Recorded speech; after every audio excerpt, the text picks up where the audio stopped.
In a distant land, nestled between lush mountains and flowing rivers, lived two monks who had dedicated their lives to the path of Zen. One was a senior monk named Koshin, known for his wisdom and serene presence.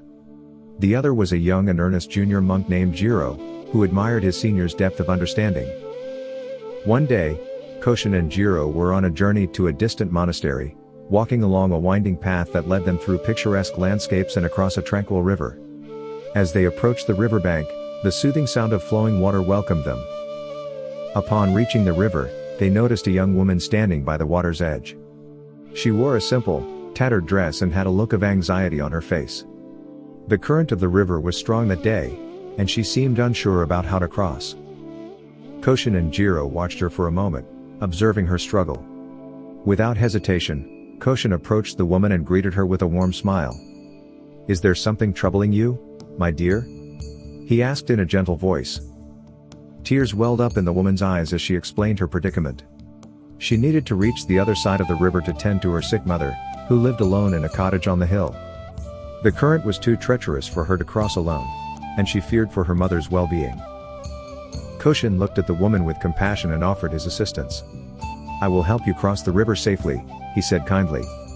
He knelt down and gestured for her to climb onto his back. With gratitude, the woman climbed onto Koshin's back, her arms wrapped around his shoulders. He rose with ease, carrying her across the river. The water flowed around them, glistening in the sunlight. Koshin's steps were sure, his presence unwavering. After safely reaching the other side, Koshin gently set the woman down on the ground. She expressed her heartfelt gratitude, her eyes shimmering with tears of relief. "Thank you, kind monk," she said. "May you be blessed for your compassion." With a serene smile, Koshin nodded and rejoined Jiro, who had silently observed the entire exchange. They continued their journey in the same tranquility that had marked their path thus far. Hours passed, and the sun began its descent toward the horizon. As the two monks walked in silence, Jiro found himself unable to contain his thoughts any longer. He turned to Koshin with a mixture of curiosity and concern.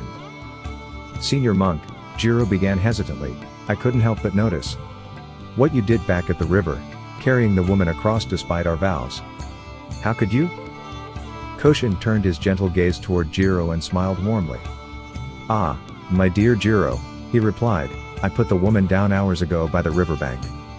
But you, my friend, have been carrying her ever since."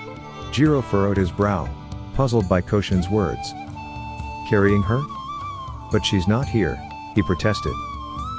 Koshin's smile deepened, and he placed a hand on Jiro's shoulder. "You are carrying her in your mind, Jiro," he explained softly. "By holding on to thoughts of that moment, you are preventing yourself from being fully present here and now." Jiro's eyes widened as the realization dawned upon him. The burden he had unknowingly carried was not the woman herself, but the weight of judgment, doubt, and attachment. As the sun set and the world around them embraced the serenity of twilight, Koshin and Jiro continued their journey in silence. Jiro's heart felt lighter, as if he had released a burden he didn't even know he was carrying. And so, the two monks' journey continued, each step guiding them closer to the heart of their practice and the wisdom that lay within every moment.